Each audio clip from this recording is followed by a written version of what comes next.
সেখানে লেখা আছে প্রথম তিমথিও 4:12 এরকমভাবে বলা হচ্ছে। আমি 11 পদ থেকে বলছি, তুমি এই সকল বিষয় আজ্ঞা করো ও শিক্ষা দাও। এর আগে বলেছে এই কথাটা কে আগে বলছে, সেটা হচ্ছে সাধু পৌল বলছেন তার সন্তান তিমথিকে এই কথাটা বলছেন, তিমথিকে সাধু পৌল এই কথাটা বলছেন। তো 12 পদে যে কথাটা বলছেন তিনি বলছেন তোমার যৌবন কাহাকেও তুচ্ছ করিতে দিও না। তার কারণ তিমথি একটা ইয়াং ছেলে আর তাকে মণ্ডলীর দায়িত্ব দেওয়া হয়েছে, আর সেই জন্য পৌল তাকে বলছে, তাকে ছেলের মতো দেখে। তো পৌল বলছে তোমার যৌবন কাউকে তুচ্ছ করিতে দিও না। আর এই যৌবনকে তুচ্ছ মানুষ তখনই করবে না যখন দ্বিতীয় কাজটা করবে। দ্বিতীয় কাজটা কি সেটা পৌল এখানে বলছেন। দ্বিতীয় কাজটা বলছেন যে কিন্তু বাক্যে আচার ব্যবহারে প্রেমে বিশ্বাসে ও শুদ্ধতায় বিশ্বাসীগণের কী হওয়া লেখা আছে, আদর্শ হওয়া। 4 নম্বর যে বিষয়টা আছে সেটা হচ্ছে যোশীয় রাজা কেন এই কাজটা করছেন, যে কথা এবং কাজের মধ্যে মিল রাখছেন, তার কারণ হচ্ছে তিনি একটা আদর্শবান পুরুষের মতো কাজ করছেন। তার মানে হচ্ছে যে আজ থেকে এত হাজার বছর আগে যোশীয় রাজা এই কাজটা করেছিলেন, কিন্তু এখনও পর্যন্ত আজকে 2025 সালে 12 তারিখ না, 12 অক্টোবর, এখনও পর্যন্ত আমরা সেই রাজার বিষয়ে আলোচনা করছি। তার কারণটা কি, তার কারণ তিনি তার জীবনটাকে আদর্শ স্বরূপ রেখেছেন, আমাদের কাছে সাক্ষ্য স্বরূপ রেখেছেন। আর সেই জন্য 4 নম্বর পয়েন্টটা কি, সেটা হচ্ছে সাধু পৌলের কথা অনুযায়ী আমাদের জীবনটা যেন একটা আদর্শ হতে পারে অন্যের কাছে। তার কারণ হচ্ছে আমরা হচ্ছে জগতের জ্যোতি। তো এখানে যে কথাগুলো বলা হচ্ছে মন দিয়ে শুনবেন, এখানে লেখা আছে, বলা হচ্ছে তোমার যৌবন কাহাকেও তুচ্ছ করিতে দিও না। আর তারপরে লেখা আছে কিন্তু বাক্যে আদর্শ হওয়া। বাক্যে আদর্শ হওয়া মানে আমার যে অফিস আছে সেখানে আমি যেখানে বসি বিশেষ করে সেখানে অত্যন্ত গরম হয়। আর আমাদের যেহেতু গ্রামে অফিসটা আছে, গ্রামের অবস্থা শহরের মতো না, ওখানে সারাদিনের মধ্যে 3-4 বার লোডশেডিং হয়। আর যখন লোডশেডিং হয় কারেন্টের আসতে চায় না। আর সেখানে যখন একটা জিনিস কাজ করে সেটা হচ্ছে হাত পাকা, কিন্তু আমার কাছে হাত পাকা নেই। কিন্তু আমাদের আর যারা আছে মেয়েরা আছে যারা আমার খুব কাছের আছে, তাদেরকে আমি তুই বলি, খুব আমার সন্তানের মতো। আর তাদের কাছে খুব সুন্দর সুন্দর ফ্যান আছে, এরকম চাইনিজ যে ফ্যানগুলো আছে না, খুলে দিলে গোল হয়ে যায়, তারপরে হাওয়া খায়, আর ওইটা আমার খুব ভালো লাগে। তো আমি অনেক মেয়েকে বলেছিলাম যে তোরা এই ফ্যানটা কোথা থেকে কিনেছিস, ওই যে আঙ্কেল তো ট্রেন থেকে কিনেছি, কত দাম নিয়েছে, 20 টাকা দাম নিয়েছে। তো আমি 3-4 জনকে বলেছি যে তোরা যখন আসবি ট্রেনে আমার জন্য ফ্যানটা কিনে নিয়ে আসবি। যতজনকে বলেছি ফ্যানটা কিনে নিয়ে আসবি, আর তারা খুব সুন্দরভাবে উত্তর দিয়েছে, হ্যাঁ আঙ্কেল আমি কিনে নিয়ে আসবো, হ্যাঁ স্যার আমি কিনে নিয়ে আসবো। 3 থেকে 4 জনকে বলেছি, 1 বছর হয়ে গেছে, এখনো পর্যন্ত কেউ ফ্যানটা কিনে আনেনি। আর তারপরে আমি নিজেকেই ফ্যানটা কিনে এনেছি। আমি ওই ফ্যান কিনে আমি অন্য ফ্যান পেয়েছি সেটাকে কিনে এনেছি। এখন যে আমি 3 জনকেই বলেছি এই কথাটা, ধরুন আমি তাদেরকে বলেছিলাম ফ্যান কিনে আনবে, তাদেরকে আমি সত্যি খুব ভালোবাসি, তার কারণ তারা আমার থেকে অনেক বয়সে ছোটো, নিজের মেয়ের মতো দেখি। আর তাদেরকে আমি ভালোবেসে বলেছিলাম যে আমার জন্য ফ্যানটা কিনে আনবি। এই না যে পয়সা দেবো না, পয়সা আমি দেবো, কিন্তু ফ্যানটা কিনে আনবি। আর তারা সবাই আমার মুখের ওপরে বলেছিল হ্যাঁ কিনে আনবো, কিন্তু কেউ কিনে আনেনি। এখন দ্বিতীয়বার যদি কোনো কিছু আমার দরকার হয়, আপনার কি মনে হয় আমি ওদেরকে বলবো? এখন ধরুন বিয়াসকে আমি বললাম, আন্টিকে আমি বললাম আন্টি ধরুন ভিজে ভিজে আসলো, আর তারপর আন্টিকে বলবো আন্টি আপনার কি ছাতা নেই? আন্টি বললো না ছাতা নিয়ে কিনবো ভাবছি। আমি আন্টিকে বললাম কেনার দরকার নেই, আমার বাড়িতে অনেকগুলো ছাতা আছে, আমি আপনাকে দেবো, ঠিক আছে আমি বললাম। আর তারপর আন্টি মনে মনে কী কল্পনা করবে যে পরের সপ্তাহে আমি আসবো, আন্টির জন্য ছাতা নিয়ে আসবো। পরের সপ্তাহে আসলাম, আন্টি ভাবছে আমার হাতে বোধহয় ছাতা আছে, দেখলো কিছু নেই। পরের সপ্তাহে আসলাম, আন্টি ভাবছে বোধহয় মনে মনে আমি ছাতা দেবো, তারপরে দিলাম না। তারপর আন্টি বুঝে গেল এ আর দেবে না আমাকে, তারপর আন্টি ছাতা কিনে নিল। দ্বিতীয়বার তারপর আবার কোনো দিন আন্টির একটা বাইবেলের দরকার হলো, আমি আন্টিকে বললাম আন্টি আপনার বাইবেলের দরকার আছে, আপনি কিনবেন, আমার কাছে অনেকগুলো বাইবেল আছে, আপনি ভরসা করবেন আমার উপরে। এখানে যে কথাটা লেখা আছে তিমথিকে শেখাচ্ছে তুমি তোমার বাক্যে আদর্শ হও। তার মানেটা কি, তুমি যখন কাউকে কোনো কথা বলছো ভুলে যেও না, যেটা আমার ক্ষেত্রে অনেক সময় হয় না। আমি কালকে দিদিকে ফোন করছি, দিদি তাহলে মিটিংটা আজকে হচ্ছে তো? দিদি বলছে না আজকে তো মিটিংটা 19 তারিখে, যা আমি সকল কিছু ক্যান্সেল করেছি, আজকে মিটিং আছে বলে ভুলে গেছি আমি। তো অনেক সময় আমরা হয়তো ভুলেও যেতে পারি, কিন্তু সেটাও সাধু পৌলের কথা অনুযায়ী উচিত না। তার কারণ আমরা যখন বিশ্বাসী আছি, মুখ থেকে যখন একটা কথা বলেছি সেটাকে যেন অবশ্যই পালন করি। আর এটা খুব ছোটো ছোটো বিষয়, কিন্তু আমরা অনেক সময় গুরুত্ব দিই না। আমি কোনো একজনকে বললাম যে তুমি আমার কাছে ঠিক 5টার সময় আসবে যাতে গানগুলো আমরা প্র্যাকটিস করতে পারি। সে বলে হ্যাঁ আঙ্কেল আমি চলে আসবো। আর তারপরে 5টা বেজে গেল, 5টা10 বেজে গেল, 5টা15 বেজে গেল, 5টা20 বেজে গেল, তারপর সে আমার কাছে আসলো। এগুলো ছোটো ছোটো বিষয়, কিন্তু ছোটো ছোটো বিষয়গুলো আমাদের মাথার মধ্যে রেজিস্টার হয়ে থাকে। সেটা কি, সেটা হচ্ছে যে 3 জনকে আমি বলেছিলাম ফ্যান কিনতে, ওরা হয়তো বুঝলো না ব্যাপারটা কী ঘটলো, কিন্তু আগামী দিনে যদি কখনো আমার কোনো কিছু দরকার হয় তাদের কাছে আমি দ্বিতীয়বার আর যাবো না। তার কারণটা কি, তারা বিশ্বাসের জায়গাটা নষ্ট করে ফেলেছে। তো এইখানে যেটা বলা হয়েছে তিমথিকে, সেটা হচ্ছে তুমি ইয়ার মধ্যে পড়ো, কিন্তু তোমার কথা এবং কাজের মধ্যে মিল রাখো। তার কারণ কথা এবং কাজের মধ্যে যখন মিল থাকে তখন লোকে তোমাকে স্যালুট করবে, যে বলবে যে এই ছেলেটা বা এই মেয়েটা এই যে কথাটা বলে সেটা করে। কিন্তু যেটা অনেক ক্ষেত্রে বিশ্বাসীদের মধ্যে ওটা হয় না, আমরা বলি এক কিন্তু করি আরেকটা। আর সেই জন্য এখানে লেখা আছে যে তুমি তোমার বাক্যে সকলের কাছে আদর্শ হয়। আর তারপরে লেখা আছে দেখুন, আচার এবং ব্যবহারে তোমরা আদর্শ হও। আচার ব্যবহারে আদর্শ মানে কোনো একটা ইয়াং ছেলে, সে অন্য বিশ্বাস থেকে প্রভুকে জেনেছে, আর সে সম্ভ্রান্ত একটা পরিবারে ছিল, আর সে প্রভুকে জেনেছে, আর প্রভুকে জানার পরে সে প্রভুকে বিশ্বাস করেছে, গ্রহণ করেছে। আর তারপরে সে যদি ইয়াং ছিল, তার বয়স ওই 25-26 বছর বয়স, সে একটা ইউথ ফেলোশিপে যাওয়া শুরু করলো, যেখানে ইয়াং ছেলেমেয়েরা সেখানে একত্রিত, তো সেখানে যাওয়া শুরু করলো। সেখানে 2-3 সপ্তাহ গেল, আর তারপর সেই ইয়াং ছেলেরা সেখানে যাওয়া ছেড়ে দিল। তার কারণটা কি? তার কারণ এই যে ইউথ ফেলোশিপে যেত, ইউথ ফেলোশিপটা ওই মণ্ডলী যে পাদ্রি সে পরিচালনা করতেন, কিন্তু পাদ্রির সঙ্গে পাদ্রির স্ত্রীও থাকতেন। তো এই ছেলেটার এই পাদ্রির যে স্ত্রী ছিলেন, মানে যেটাকে আমরা বলি পাস্টার আম্মা, আমরা সাউথ ইন্ডিয়ান ভাষায় বলা হয় পাস্টার আম্মা, মানে পাস্টারের যে স্ত্রী তাকে পাস্টার আম্মা বলা। তো পাস্টার আম্মার যে পোশাক ছিল, পোশাকে এই ছেলেটা এতটাই ক্ষুণ্ণ হয়েছে যে ওখানে যাওয়াই ছেড়ে দিয়েছে, মণ্ডলীতে যায় না। তার কারণটা কি? তার কারণ হচ্ছে এই পাদ্রির যে স্ত্রী আছে তার বয়স প্রায় 50-55 বছর বয়স হবে, আর ছোটো ছোটো স্কার্ট পরে চলে আসে ইউথদের মধ্যে, আর সেইটাই ছেলেটা মেনে নিতে পারে। তার কারণটা কি? তার কারণ একটা সম্ভ্রান্ত পরিবার থেকে প্রভুকে জেনেছে, আর সে ওটা মেনে নিতে পারে। তার কারণ ও দেখেছে যে মা মাসি, যাদেরকে আমি কাকিমা বলি, জেঠিমা বলি, তারা খুব সুন্দরভাবে পোশাক পরে, শাড়ি পরে, পুরোটা ঢেকে তাদেরকে আমরা সম্মান দিই। কিন্তু ও যখন থেকে ছোট্ট একটা স্কার্ট পরে ইনি আসছেন, উনি তাদের অফেন্ডেড হয়ে গেছে, আর তারপর ছেলেটা যা বন্ধ করে দিয়েছে। কার দোষ কার ভুল আমি বলছি না, যেটা পৌলের কথা অনুযায়ী আমাদের এমন কোনো জীবনযাত্রা হওয়া উচিত না যাতে অন্যকে আমি বিঘ্ন জন্মাই।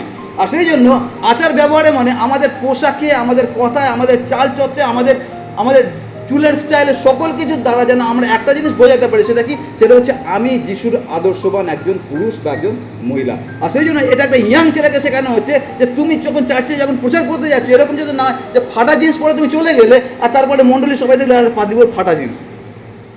তো এখানে বলা হচ্ছে কি, প্রথমে তুমি বাক্যে সকলের আদর্শ, দ্বিতীয়টা কি? দ্বিতীয়টা যে তুমি তোমার আচার ব্যবহারে আদর্শ হও। আমরা বিশ্বাসী আছি, কিন্তু কতজন আমরা আচার ব্যবহারে আদর্শ হতে পারছি আমরা জানি না। যদি আপনাকে জিজ্ঞাসা করা হয় যে কোনো 5টা মানুষের কথা বলুন, খ্রিস্টান মানুষের কথা বলুন, যাকে আপনি আদর্শ বলে মানুন, আপনি 5টা কি 3টেও নাম মনে করতে পারবেন না যাকে আমরা আদর্শ বলে মানি। তার কারণটা কি? তার কারণ আমাদের জীবনটা এরকম আছে। আর তারপরে দেখুন লেখা আছে, বলা হচ্ছে কি, তুমি বাক্যে আচার ব্যবহারে, আর তারপরে লেখা আছে প্রেমে তুমি আদর্শ হও। প্রেমে আদর্শ হওয়া মানে অলরেডি আমরা 3 নম্বর পয়েন্টে দেখেছিলাম, সেটা কি? সেটা হচ্ছে আমার প্রেমটা যেন মুখে না থাকে, আমার প্রেমটা যেন কোথায় থাকে? ব্যবহারে থাকে। দেখবেন এটা খুব বাস্তব কথা, সেটা হচ্ছে যেখানে দেখবেন মুখে প্রেম আছে সেখানে দেখবেন হৃদয়ে প্রেম নেই। বুঝতে পারছেন আমি কী বলছি? যেখানে দেখবেন মুখে প্রেম আছে, ধরুন আমি আইজাকের বয়স এখন 6, আইজাক আমি কতবার বলেছি আইজাক তোমাকে আমি ভালোবাসা, আমার মনে নেই। বা আইজাক আমাকে কতবার বলেছে ড্যাডি আমি তোমাকে ভালোবাসা, আমার মনে নেই। বা আমি স্বর্ণকে কতবার বলেছি, বা স্বর্ণ আমাকে কতবার বলেছে, আমার মনে নেই। তার কারণ এটা বলার দরকার হয় না। তার কারণটা কি? তার কারণ আমাদের ব্যবহারটাই বুঝিয়ে দেয় যে আমরা একে অপরকে ভালোবাসি। আমি আইজাককে ভালোবাসি, ওটা আমার ব্যবহারে বোঝা যায়। আমি স্বর্ণকে ভালোবাসি, ওটা আমার ব্যবহারে বোঝা যায়। স্বর্ণকে আলাদাভাবে আমাকে বলতে হয় না, স্বর্ণের ব্যবহার থেকে আমি বুঝে যাই যে আমাকে ভালোবাসে। কিন্তু যেখানে দেখবেন মুখে বলা আছে না, বিয়াস আমি তোমাকে ভালোবাসি, ওটা আসলে আমি বিয়াসকে ঠকানোর জন্য বলছি। আর সেই জন্য বাইবেলে লেখা আছে যে আমাদের ভালোবাসাটা যেন ঠোঁটের ভালোবাসা না হয়, আমাদের ভালোবাসা যেন অন্তরের ভালোবাসা হয়। আর সেই জন্য টিমোথিকে শেখাচ্ছেন সাধু পৌল যে তুমি ইয়াং ছেলে আছো, কিন্তু তোমার জীবনটা যেন এরকম হয় যেন তোমাকে দেখে লোকে সেলুট করে, যেন তুমি আদর্শ মতন একটা জীবনযাপন করতে পারো। আর সেটা টিমোথি করতে পেরেছিলেন। সেই জন্য টিমোথির লেখা এখন, বা টিমোথির এই বিষয়টা এখন আমি পড়ছি। তো 3 নম্বর যেটা আছে সেটা হচ্ছে তুমি প্রেমে আদর্শ, আর তারপরে বিশ্বাসে আদর্শ। মানে কি? মানে হচ্ছে আমি বিশ্বাস করছি, এখন আমি আপনাদের কাছে প্রচার করছি যে আমাদের ঈশ্বর আমাদের সঙ্গে সঙ্গে আছে, আমরা যেন কোনো কিছুকে ভয় না পাই। আর তারপরে হঠাৎ পুলপিটা একটু নড়ে গেল, মানে ভূমিকম্প হলো, আপনারা বোঝা রাখা যেন পাদ্রী এখান থেকে গায়েব হয়ে গেছে। বুঝতে পারছেন কি বলতে চাইছি? আপনাদেরকে আমি প্রচার করছি কি, যে ঈশ্বরের বিশ্বাস রাখুন, ঈশ্বর আমার সঙ্গে সঙ্গে আছে। আর যে পুলপিটা একটু নড়লো, একটু ভূমিকম্প হলো, সবার আগে আমি পালিয়ে গেলাম। একটু আগে আপনাদেরকে বিশ্বাস সম্বন্ধে আমি লেকচার দিচ্ছিলাম, আর যেই বিশ্বাসের কাজ দেখানো যখন দরকার হলো তখন আমি সবার আগে পালিয়ে গেলাম। তো এখানে বলা হচ্ছে কি, যে তুমি এরকম করবে না, উল্টো কাজটা করবে। সেটা কি? তুমি যাতে আদর্শ হতে পারো। আর সেই জন্য আমাদের কাছে আজকে 4 নম্বর যে বিষয়টা আছে সেটা হচ্ছে এই, যেন আমরা যারা বিশ্বাসী আছি আমাদের কথা এবং কাজের মধ্যে যেন মিল থাকে, তার দ্বারা যেন আমরা আদর্শ হতে পারি জগতের কাছে এবং একে অপরের কাছে। এই ছেলেটা এবং এই মেয়েটা হতে পারে তার বয়স কম, কিন্তু সে যেটা বলে সেটাতে পড়ে। আর এটা যদি আমরা করতে পারি তাহলে দেখবেন আপনাকে লোকে সত্যি সম্মান করবে। আমি কাউন্সিলিং করি মানে উপদেশ দিই লোককে। এটা আমি প্রচারের বাইরে আমি এই কাজটা করি, জগতের লোকদেরকেও কাউন্সিলিং করি এবং যারা বিশ্বাসে তাদেরকেও কাউন্সিলিং করি। এখন এই কাউন্সিলিং আমি যার থেকে শিখেছি, পুঁথিগত বিদ্যা আমার আছে কাউন্সিলিং। আর আমরা কাউন্সিলিং একটা কথা বলি, সেটা কি, কাউন্সিলিংয়ের বই পাওয়া যায়, আমরা সবাই কাউন্সিলিং বই পড়তে পারি, কিন্তু কাউন্সিলিং বই পড়লে কাউন্সিলর হওয়া যায় না। তার কারণ এই জ্ঞানটাকে কাজে লাগানো ওটার পুরো আলাদা একটা বিদ্যা আছে। তো আমি যাকে স্যালুট করি এই বিষয়ে, সে হচ্ছে আমার যে সিনিয়র কাউন্সিলর ছিলেন, যার সঙ্গে আমি প্রায় 8 থেকে 10 বছর তার ছত্রছায়ার তলায় বসে আমি শিখেছি যে কাউন্সিলিং কাকে বলে। আর এই ভদ্রলোককে এখনো পর্যন্ত আমি যখন ওনার নাম আমার মাথায় আসে তখন তাকে আমি একবার প্রণাম করি, সম্মান করি। তার কারণটা কি? তার কারণ এই ভদ্রলোককে দেখেছি তিনি শুধু আমাকে শেখাননি, তিনি যখন কাউকে কাউন্সিলিং করতেন, যখন কোনো উপদেশ দিতেন, এমন কোনো উপদেশ তিনি দেননি যেটা তিনি তার নিজের জীবনে প্রয়োগ করেননি। বুঝতে পারছেন? এমন তিনি কোনো কাউন্সিলিং করেনি, কাউকে কোনো উপদেশ তিনি কোনোদিন দিতেন না যে যেটা তিনি নিজে কখনো পালন করেন। একটা উদাহরণ আপনাদেরকে দিই, সেটা হচ্ছে কোনো একজন এসে আমাদের কাছে কমপ্লেন করলেন। সেটা কি? সেটা হচ্ছে তার বাড়িটা অনেক ড্যাম হয়, মানে স্যাঁতস্যাঁতে বাড়ি আছে, তার কারণে বাচ্চার খুব শরীর খারাপ হয়। তো এই ভদ্রলোক তাকে বললেন ঠিক আছে আমি পরের সপ্তাহে আপনার কাউন্সিলিং করবো। তো পরের সপ্তাহে তারপরে আসলো, যখন পরের সপ্তাহে আসলো তখন এই ভদ্রলোক তাকে বলছে যে আপনি কী করবেন, আপনার বাড়িতে যে ড্যাম হচ্ছে আপনি একটা ধুনুচি নেবেন আর তার মধ্যে নারকোল ছোবড়া দেবেন, আর নারকোল ছোবড়ার সঙ্গে ওই যে আজবাইন আছে, আজবাইন ওর মধ্যে দেবেন। আজবাইন দিলে যে ধোঁয়াটা উঠবে, ওই ধোঁয়াতে যে ড্যামটা আছে ওটা কেটে যাবে। তো তারপরে বলে চলে গেলেন। আর তারপরে ভদ্রলোক আমাকে বলছেন যে কমল তুমি বুঝতে পারলে আমি কেন গত সপ্তাহে বলিনি, এই সপ্তাহে বললাম কেন? তো তাকে বলার আগে আমি দেখার চেষ্টা করছিলাম যে এটা সত্যি হয় নাকি। আমি জানতাম এটা হয়, কিন্তু আমি বাড়িতে গিয়ে একবার করে দেখলাম যে সত্যি এটা হয় নাকি। বাড়িতে করে দেখেছি, তারপরে দেখেছি হ্যাঁ এটা কাজ হচ্ছে, তারপরে আমি ওনাকে বলেছি। আর এটা একটা উদাহরণ দিলাম। এরকম অনেক কিছু, যা কিছু তিনি বলতেন তিনি সেটা পালন করতেন। আর এই ভদ্রলোকের জীবনটা আমার কাছে এত বড় একটা আদর্শ স্বরূপ, স্বর্ণ খুব ভালোভাবে বলতে পারবে যে ওনার সঙ্গে দেখা হওয়ার আগে আমি কীরকম ছিলাম আর ওনার সঙ্গে দেখা হওয়ার পরে আমি কীরকম ছিলাম।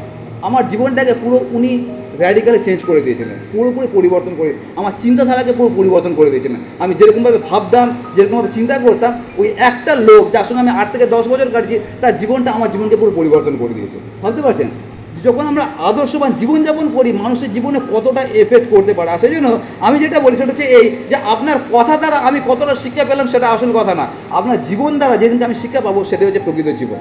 আমি 1000 লেকচার এখান থেকে দিতে পারি আপনাদের সামনে, তার কারণ আমি পাদ্রী আছি, পুলপেটে দাঁড়িয়ে ভাষণ দেওয়ার কাজ আছে।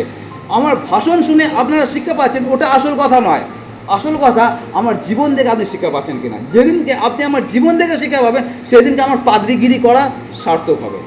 তো এখানে যেটা আছে এই ভদ্রলোকের জীবন থেকে আমি শিক্ষা পেয়েছিলাম যে আমার জীবনকে পুরো পরিবর্তন করে দিয়ে। তার কারণটা কি? তাকে তিনি যেটা বলতেন সেটা তিনি নিজে করতেন। আর তারপরে ভদ্রলোক যখন ছেড়ে দিলেন কাজ, ছেড়ে দেওয়ার পরে সেই সময় একটা তিনি মেসেজ লিখেছিলেন, যে মেসেজটা আমার কাছে অত্যন্ত বড় একটা পুরস্কার ছিল। এটা আমি নিজের গর্বের জন্য বলছি না, যেটা ঘটেছিল সেটা বলছি। যখন তিনি ছেড়ে দিলেন, তার বয়স আমার থেকে ডাবল, তার সম্মান আমার থেকে ডাবল, তার শিক্ষা আমার থেকে ডাবল, আর তিনি আমাকে হাতে করে দিয়ে কাউন্সিলিং শিখিয়েছে। যখন তিনি ছেড়ে দিলেন, ছেড়ে দেওয়ার সময় তিনি আমাকে মেসেজ লিখেছিলেন হোয়াটসঅ্যাপে। আর সেই মেসেজের মধ্যে তিনি লিখেছিলেন ইংরাজিতে, সেটাকে আমি বাংলায় বলছি, তিনি লিখেছিলেন কমল তোমার কাছ থেকে আমি অনেক কিছু শিখেছি। আর তারপরে লিখেছেন ধন্যবাদ। আর ওই কথাটা আমাকে অবাক করে দিয়েছিল। তার কারণ এই লোকের চরণতলে বসে আমি 10 বছর ধরে কাউন্সিলিং শিখেছি, সে এখন যখন চলে যাচ্ছে আমাকে, একটা বাচ্চা ছেলেকে, তখন আমার বয়স অনেক কম, তখন আমাকে লিখছে যে তোমার থেকে আমি অনেক কিছু শিখেছি। আমার থেকে তার কি শেখার আছে? এটাই হচ্ছে জীবন। আর এখানে সাধু পৌর তিব্বতীকে আপনাকে আমাকে সে একই কথা বলছে, আমাদের বয়স যাই হোক না কেন আমরা যেন মণ্ডলীর কাছে এবং যেখানে আছি, সেটা হতে পারে আপনার স্কুলে আছেন, আপনার চাকরি ক্ষেত্রে আছেন, যেখানে থাকুন না কেন, যেন বলতে পারে যে এই ছেলেটা বা এই মেয়েটা বা এই দাদাটা বা এই দিদিটা জগৎ থেকে ভিন্ন। তার কারণ সে যেটা বলে সেটা সে করে। আর যদি আমরা এটা করতে পারি, আপনার আলাদা করে যিশুর কথা মুখে বলার দরকার নেই, লোকে আপনাকে দেখেই যিশুর পরিচয় পেয়ে যাবে যে যিশু কে আছে। আর যেটা আমরা বাইবেল কলেজে বলি যে আমাদের জীবনে একটা খোলা সারমান আছে, খোলা প্রচার আছে, আমরা যদি সেরকমভাবে জীবনযাপন করি আমাদেরকে দেখেই লোকে বুঝে যাবে যে আমরা প্রভুতে আছি। আর আমাদের যিনি পাদ্রী ছিলেন আগে, রেভারেন্ড জোরেন বসুমাতা, তিনি একটা দৃষ্টান্ত দিতেন, আপনারা জানেন কিনা জানি না, সেটা হচ্ছে তিনি একটা পাদ্রীর কথা বলতেন। আর সেই পাদ্রী সারা রাত ধরে প্রচার করেছিলেন, জানেন আপনারা, কোনোদিন শুনেছেন? রেভারেন্ড জোরেন বসুমাতা এই দৃষ্টান্তটা দিতেন, তিনি সারা রাত ধরে প্রচার করেছিলেন। তাহলে বুঝতে পারছেন কত ভালো পাদ্রী। আমি তো 8 ঘন্টা প্রচার করে আমি ক্লান্ত হয়ে যাই, কিন্তু তিনি সারা রাত ধরে প্রচার করেছিলেন। কিন্তু তিনি যে প্রচার করেছিলেন তিনি কোনো মানুষের কাছে প্রচার করেনি, তিনি একটা ল্যাম্প পোস্টের সামনে দাঁড়িয়ে প্রচার করেছিলেন। তার কারণটা কি? তার কারণ লাল জল এবং নীল জল এতটা খেয়ে নিয়েছিল, বুঝতে পারছিল না যে আমি কার সামনে প্রচার করছি। সারা রাত ধরে ল্যাম্প পোস্টের সামনে দাঁড়িয়ে তিনি প্রচার করে গেছেন। আর এটা হচ্ছে রেভারেন্ড জোরেন স্যার এই কথাটা বারবার বলতেন। মানে হচ্ছে একদিকে আমি একটা ভদ্রলোকের কথা বললাম যে আমার জীবনকে পরিবর্তন করে দিচ্ছে, আর একদিকে একটা পাদ্রী যে একটা ল্যাম্প পোস্টের সামনে সারা রাত ধরে প্রচার করে গেল। এখন এই যে দুজন যদি আপনাদেরকে রাখা হয়, কার জীবন থেকে আমরা শিখতে পারবো? সেটা হচ্ছে যার থেকে আমি কাউন্সিলিং শিখেছি। কিন্তু যে পাদ্রী লাল নীল জলকে পুলপিট না, ল্যাম্পপোস্টের সামনে দাঁড়িয়ে প্রচার করছি, তার থেকে আমরা কী শিখতে পারবো? আর আজকে অধিকাংশ ক্ষেত্রে পাদ্রী পুরোহিত এবং বিশ্বাসীদের জীবন এরকম হয়ে গেছে। আর সেই জন্য আমাদের 4 নম্বর যে বিষয়টা আছে সেটা হচ্ছে এই, যেন আমাদের জীবনটা অন্যের কাছে যেন আদর্শ স্বরূপ হতে পারে, যেন আমাদের কথা এবং কাজের মধ্যে যেন মিল থাকে। আর 5 নম্বর যে বিষয়টা আছে সেটা হচ্ছে এরকমভাবে, আমাদের কাজ আমাদের বিশ্বাসের প্রমাণ দেয়। আমাদের কাজ আমাদের বিশ্বাসের প্রমাণ দেয়, বা অন্যভাবে যদি বলি সেটা হচ্ছে আমাদের বিশ্বাস যেন ফল প্রদান করে। এই কথাটা মানে কি? বাইবেল থেকে আমরা দুটো অংশ দেখবো, তাহলে এটা বুঝতে সুবিধা হবে যে আমি কি বলতে চাইছি। প্রথম যে অংশটা দেখবো সেটা নেওয়া হয়েছে মতি লিখিত সুসমাচার তার 3 অধ্যায়, মতি তার 3 অধ্যায়। আর সেখানে আমি পড়ব 7 এবং 8 আর 10 পদ, 7, 8 এবং 10 পদ। আপনারা যদি বাইবেল থাকে বাইবেল খুলতে পারেন। মতি 3 অধ্যায় 7, 8 এবং 10 পদ লেখা আছে, কিন্তু অনেক ফরিসি এবং সদ্দুকী বাপ্তিস্মের জন্য আসিতেছে দেখিয়া তিনি তাহাদিগকে কহিলেন, হে সর্পের বংশেরা, আগামী পোপ হইতে পলায়ন করিতে তোমাদিগকে কে চেতনা দিল? অতএব মন পরিবর্তনের উপযোগী ফলে ফলবান হও। তারপরে 10 পদে লেখা আছে, এখনই গাছগুলির মূলে কুড়ালি লাগানো আছে, অতএব যে কোনো গাছে উত্তম ফল না ধরে তা কাটিয়া আগুনে ফেলিয়া দেওয়া যায়। আর এটা কে বলছেন কথাটা?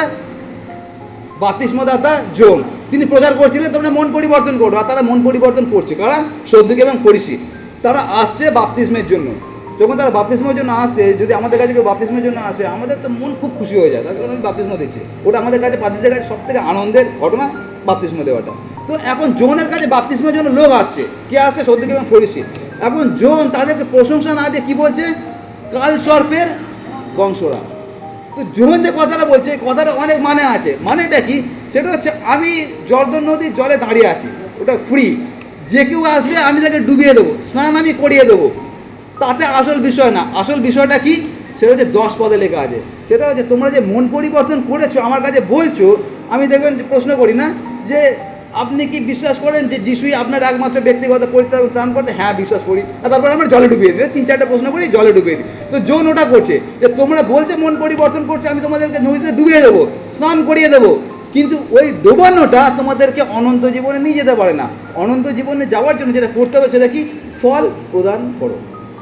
আর আমি যখন অনেককে জিজ্ঞাসা করি, ধরুন আমাকে ফোন করলে জিজ্ঞাসা করলো আপনার বাপ্তিস্ম কে দিয়েছিল, আর অনেকে আমাকে গাল ভরা একটা কথা বলে। সেটা কি? দেখবেন যারা বড় বড় পাদ্রীদের নাম বলে যে ওই পাদ্রী আমাকে বাপ্তিস্ম দিয়ে যায়, ওটা একটা গ্লোরিফাইং করা হয়। এটা যারা নেশারিরা করে, নেশারিরা তারা নেশাকে দিয়ে গ্লোরিফাই করে। তো অনেক মানুষ আছে তারা গ্লোরিফাই করে নিজেদেরকে, কি যে আমাকে অমুক পাদ্রী, রেভারেন্ড, বিশপ, আরও ডক্টর অনেক কিছু আছে তার সামনে, সেই পাদ্রী আমাকে বাপ্তিস্ম দিয়েছে। মানে এই কথাটা যখন বলা হচ্ছে, আমি যখন বলছি, তার মানে আমি এটা বোঝানোর চেষ্টা করছি যে আমার বাপ্তিস্মটা আপনার বাপ্তিস্ম থেকে অনেকটা উঁচু মানের। তার কারণটা কি? আমার বাপ্তিস্ম ওই বড় পাদ্রী দিয়েছে। আর আমরা বড় পাদ্রী ছোটো পাদ্রী কীভাবে বিচার করি? সেটা হচ্ছে যার কাছে বড় গাড়ি আছে সে হচ্ছে বড় পাদ্রী, যার কাছে গাড়ি নেই সে হচ্ছে ছোটো পাদ্রী। আমরা বিশ্বাস বা ধার্মিকতা অনুযায়ী বিচার করি না। তো সেই জন্য অনেক সময় আমাকে গাল ভরা কথা বলে, আমাকে অমুক পাদ্রী আমাকে বাপ্তিস্ম দিয়েছে। আমি ওই রকম একটা বড় কনফারেন্সে গিয়েছিলাম, সেখানে আমার বাপ্তিস্ম হয়েছে। মনে হচ্ছে ওই পাদ্রী আমাকে বাপ্তিস্ম দিয়েছে, সেটাই আমার কাছে মহিমার বিষয়। পাদ্রী আমাকে বাপ্তিস্ম দিতে, সেটা আমার কাছে মহিমার বিষয়। বাপ্তিস্মটা আমার কাছে আসল বিষয় না। আপনাকে বোঝাতে পারছেন কি বলতে চাইছি? অনেক মণ্ডলী আছে এখনো পর্যন্ত, সেই মণ্ডলীগুলো যিশু নামে বাপ্তিস্ম দেয় না, পাদ্রী তার নিজের নামে বাপ্তিস্ম দেয়। তার কারণ বিশ্বাসীরা পাদ্রীকে যিশু জায়গায় বসিয়ে দিয়েছে, আর আমরা অনেক সময় মানুষকে ঈশ্বরের জায়গায় বসিয়ে দিই। তো আমাদের যে বাপ্তিস্ম, আমরা অনেক সময় গর্ব করে বলতে পারি যে আমাকে অমুক পাদ্রী বাপ্তিস্ম দিয়েছে। আজকে এই কথা অনুযায়ী আপনাদেরকে বলতে পারি যে আপনাকে কোন পাদ্রী বাপ্তিস্ম দিয়েছে তার কোনো মূল্য নেই। আপনার নদীতে বাপ্তিস্ম হয়েছে কি, জলে বাপ্তিস্ম হয়েছে, বা চেম্বারে বাপ্তিস্ম হয়েছে, বা পুকুরে বাপ্তিস্ম হয়েছে, তার কোনো মূল্য নেই। আপনার কত বড় মণ্ডলীর আন্ডারে বাপ্তিস্ম হয়েছে তার কোনো মূল্য নেই। আপনার কোন ডিনোমিনেশনের আন্ডারে বাপ্তিস্ম হয়েছে তার কোনো মূল্য নেই। মূল্য একটাই, সেটা হচ্ছে জোনের কথা অনুযায়ী আমার জীবনে ফল দেখা যাচ্ছে কিনা। যত বড়ই পাদ্রী আমাকে বাপ্তিস্ম দিক, পরিত্রাণ আমাকে কোনো পাদ্রী দিতে পারবে না, কোনো মণ্ডলী দিতে পারবে না, কোনো ডিনোমিনেশন দিতে পারবে না। দিতে একজনই পারবে, সেটা কি? সেটা হচ্ছে প্রভু যীশু খ্রিস্ট। আর সেইটা পাওয়ার জন্য যেটা করতে হবে সেটা হচ্ছে আমাদের জীবনে যেন ফল দেখা যায়। আর সেই জন্য এখানে লেখা আছে যেন 10 পদে আমরা ফল যেন দেখাতে পারি। আর এই ফল ক্ষেত্রে দেখবেন দুটো বিষয় আছে গায়ে। আমরা যখন খেলার কথা বলি, খেলাতে দেখুন 2 রকম খেলা হয়। একটা খেলা যেটা আমি সবসময় আপনাদেরকে বলি, ছোটোবেলায় যখন আমি ক্লাস 5-এ পড়তাম, আমাদের স্কুলে স্পোর্টস হলো, আর আমি সকল কিছু নাম দিয়ে দিলাম। মনে আছে তো আপনাদের? আমি দৌড়ে নাম দিয়ে দিলাম, আর ভাবলাম আমি দৌড়ে ফার্স্ট হবো, কেন আমি সব থেকে বেশি জোরে দৌড়াতে পারি। আর তারপরে যেদিনকে দৌড় হলো, সবাই বাচ্চারা দাঁড়িয়ে আছে লাইনে, আর তারপরে স্যার বললো 1 2 3 গো, আর যখন গো বললো আমি দৌড় শুরু করার আগে দেখলাম আমার বন্ধুরা হাফ মাঠ পেরিয়ে গেছে। তখন আমি একটুখানি দৌড়ে সোজা ওখান থেকে বাড়ি চলে গেলাম। এইটা একটা খেলা আছে। এই খেলাটা হলো সেটা কি, সেটা হচ্ছে তখন আমি ক্লাস 5-এ পড়ি। আমার মাথায় এটা কি আছে, নাম তো দিয়ে দিই, হলো না হলো, দৌড়াতে পারলাম না পারলাম, হাফ মাঠ দৌড়ে সেখান থেকে বাড়ি চলে গেলাম। সেখানে হারানোর কিছু নেই, যদি জিতে যাই পুরস্কার পাবো, যদি না জিতে যাই তাহলে কী অবশ্যই বাড়ি চলে যাবো। সেখানে হারানোর কিছু নেই, এটা হচ্ছে এক ধরনের খেলা। সেখানে হার এবং জিত আছে, যদি হেরে গেলাম সোজা বাড়ি চলে যেতে পারবো। আরেক ধরনের খেলা আছে, যেই খেলাটা আমাদেরকে বোঝার দরকার আছে যারা আমরা বিশ্বাসে আছি। আর সেই খেলাটা হতো রোমে। কতজন জানে রোমে একটা বিশেষ খেলা হতো? আর সেখানে একটা বড় স্টেডিয়াম ছিল, আর ওই স্টেডিয়ামের মধ্যে প্রায় 50,000 লোক সেইখানে জমায়েত হতো। আর রোমে ওই খেলাটা অত্যন্ত জনপ্রিয় একটা খেলা ছিল, যেটা তাদের গৌরবকে লোকের কাছে প্রকাশ করার জন্য এই খেলাটা তারা খেলতো। কী খেলা জানেন? হ্যাঁ, ভেরি গুড, গ্ল্যাডিয়েটার। গ্ল্যাডিয়েটারের মধ্যে যোদ্ধাদের মধ্যে যুদ্ধ লাগিয়ে দেওয়া হতো। আর যখন দুই যোদ্ধার মধ্যে যুদ্ধ লাগিয়ে দেওয়া হতো, ওখানে এই না যে একটা ঠিক আছে যুদ্ধটা করে থেকে বিয়াসের সঙ্গে হেরে গেলে কি হবে, বাড়ি থেকে ঘুমিয়ে পড়বো, ওটা না। সেটা কি, ওখানে ডু অর ডাই, মারো বা মরো। আর তার থেকেও ভয়ানক খেলা কি হতো, অনেক সময় যে দুটো যোদ্ধার মধ্যে যুদ্ধ লাগিয়ে দেওয়া হতো। অনেক সময় কি হতো যে একটা মানুষের সঙ্গে একটা সিংহের যুদ্ধ লাগিয়ে দেওয়া হতো, বা একটা মানুষের সঙ্গে একটা বাঘের বা একটা ভাল্লুকের বা হাতির যুদ্ধ লাগিয়ে দেওয়া হতো। তুমি যদি বাঁচো তাহলে তুমি ফিরবে, আর নাহলে তুমি ওখানেই মরবে। আমরা যারা এখানে বসে আছি আমরা ওই খেলায় যোগ দিয়েছি। তার কারণটা কি জানেন? তার কারণ হচ্ছে বাইবেলে লেখা আছে লাঙলে হাত দিয়ে কেউ পিছনে তাকাতে পারে না। ওই কথা জন এখানে বলছে। কি বলছে? সেটা হচ্ছে যখন আপনি আমি যিশুর সঙ্গে যুক্ত হয়েছি, ওই চুক্তির মধ্যে যুক্ত হয়েছি, আমাদের কাছে কোনো পছন্দ নেই যে খেলা পারলাম না বাড়ি থেকে শুয়ে পড়লাম, না, ওটা না। যেটা করতে হবে সেটা কি, সেটা হচ্ছে যখন আপনি এবং আমি যিশুর নামের সঙ্গে নিজের নামকে যুক্ত করেছি এবং এই নিয়মে সায় দিয়েছি, তখন 100% আপনার জীবনে ফল দেখা যেতে হবে। তার কারণটা কি? তার কারণ হচ্ছে জন এখানে বলছে প্রত্যেক গাছের গোড়ায় কী লাগানো আছে, অটোমেটিক কুড়ুল লাগিয়ে রেখেছি। যখন আপনি যিশুকে বিশ্বাস করেন কুড়ুলটা ছিল না। কতটা ভয়ানক বুঝতে পারছেন? আর ওই জন্য আমি ক্লাস করাই বাপ্তিস্মের আগে, যাতে বোঝাতে পারি যে বাপ্তিস্ম কতটা ভয়ানক জিনিস আছে। আমরা তো নিয়ে নিই খুব সুন্দরভাবে, কিন্তু যদি বাপ্তিস্ম নিয়ে নিলাম, যিশুকে গ্রহণ করলাম, সঙ্গে সঙ্গে আমার গাছের গোড়া কুড়ুল লাগিয়ে দেওয়া হলো। এখন যদি ফল না দিতে পারি তাহলে একটাই আমার জন্য রাস্তা খোলা আছে, সেটা কি, কাটবে, আর কেটে তারপরে আমাকে আদর করবে না, সেটাকে আগুনে ফেলবে। আর ওটা হচ্ছে আপনার এবং আমার জন্য প্রযোজ্য। সেটা হচ্ছে আমরা যারা প্রভু যিশুকে গ্রহণ করেছি, ফল 100% দেখাতেই হবে।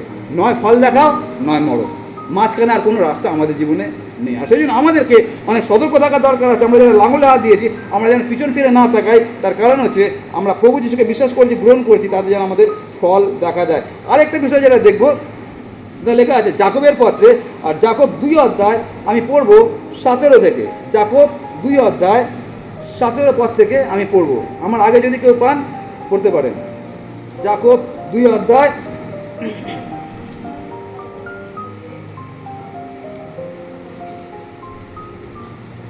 আচ্ছা আমি পড়ছি, 18 পদ পড়ছি আমি। লেখা আছে, কিন্তু কেহ বলিবে তোমার বিশ্বাস আছে আর আমার কর্ম আছে, তোমার কর্মবিহীন বিশ্বাস আমাকে দেখাও, আর আমি তোমাকে আমার কর্ম হইতে বিশ্বাস দেখাইব। 20 পদে লেখা আছে, কিন্তু হে অসার মনুষ্য, তুমি কি জানিতে চাও যে কর্মবিহীন বিশ্বাস কোনো কাজের নয়? 21 পদটা মন দিয়ে শুনবেন। লেখা আছে 21 পদে, কি লেখা আছে? আমাদের পিতা আব্রাহাম কর্মহেতু অর্থাৎ যজ্ঞবেদীর উপরে আপন পুত্র ইসাককে উৎসর্গকরণ হেতু কি ধার্মিক গণিত হইলেন না? তারপরে চলে যান 25 পদে। 25 পদে লেখা আছে, আর রাহাব বেশ্যাও কি সেই প্রকারে কর্মহেতু ধার্মিক গণিত হইলেন না? এখানে 21 এবং 25 পদে একটা কথা জাকব আমাদেরকে শেখাচ্ছে। কী কথা শেখাচ্ছে? সেটা হচ্ছে আব্রাহাম এবং রাহাব কীভাবে তারা ধার্মিক হয়েছিল, কীভাবে? কর্মের দ্বারা। লেখা আছে তো আমাদের বাইবেলে, কর্মের দ্বারা। এখানে জাকব পরিষ্কার বলছে সেটা কি, সেটা হচ্ছে আব্রাহাম এবং রাহাব তারা দুজনেই কাজের দ্বারা ধার্মিক গণিত হয়েছে। তো বুঝতে পারছেন আপনার এবং আমার জীবনে কাজটা কতটা গুরুত্বপূর্ণ। কাজ মানে হচ্ছে ফল দেখা যাবে। তো এখানে লেখা আছে যে আব্রাহাম, আমাদের পিতা আব্রাহাম কর্মহেতু ধার্মিক গণিত হইলেন, আর 25 পদে রাহাবও কর্মহেতু ধার্মিক গণিত হইলেন। এটা আমরা বুঝে গেছি সবাই যে কাজের দ্বারা আমরা ধার্মিক গণিত হই। কেন কি আমাদেরকে জাকব এটা শেখাচ্ছে, তাই তো? এবার আমরা চলে যাই রোমিও 4 অধ্যায়। রোমিও 4 অধ্যায়, আর আমরা পড়ব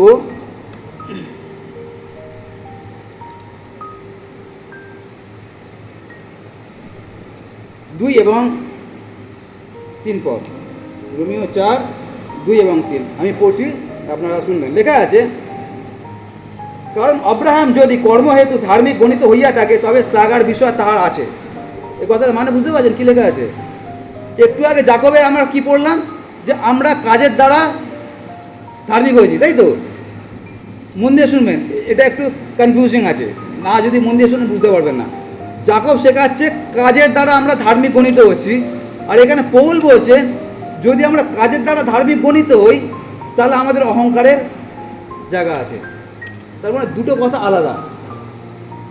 যাকব বলছে কাজের দ্বারা আমি ধার্মিক হচ্ছি, আর পৌল বলছে বিশ্বাসের দ্বারা আমরা ধার্মিক হচ্ছি।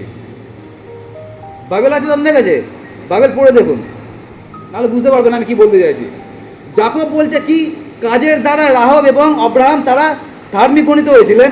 এখানে পৌল তার উল্টো শিক্ষা দিচ্ছে, সেটা কি, যদি কাজের দ্বারা ধার্মিক গণিত হই তাহলে তো আমার অহংকারের বিষয় আছে। আর সেটাই প্রভু যিশু বলেছেন যে দুজন প্রার্থনা করতে গেল, একজন করগ্রাহী আর একজন ফরিসি। ফরিসির প্রার্থনা কি ছিল? প্রভু তোমাকে ধন্যবাদ দিই। কেন ধন্যবাদ দিচ্ছে? যে আমি ধার্মিক আছি। কেন?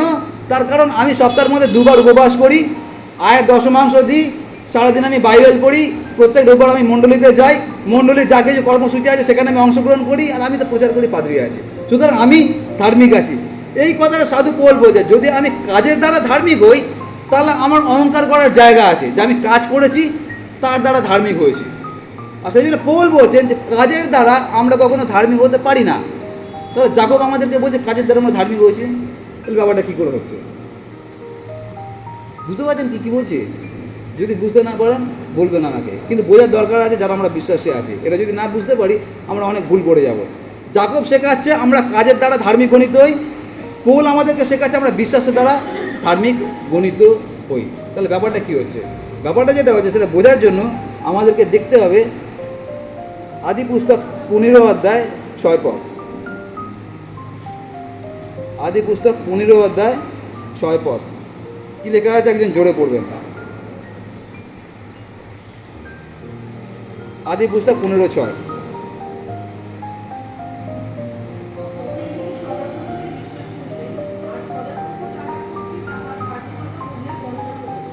কি লেখা আছে? জোরে পড়া একবার। সদাপ্রভুতে বিশ্বাস করলেন, তারপরে তার মানেটা কি? তার মানে বিশ্বাস করেছে বলে তাকে ধার্মিক বলা হচ্ছে, তাই তো? লেখা আছে তো এটা। তার মানে আব্রাহাম বিশ্বাস করেছে বলে তাকে ধার্মিক গণিত করা হচ্ছে। সেই কথাটা সাধু পৌল বলেছেন যে বিশ্বাসের দ্বারা ধার্মিক গণিত হয়েছে। যদি কাজের দ্বারা ধার্মিক হতাম তাহলে আমি অহংকার করতে পারতাম, যেটা পরিষ্কার করেছিল।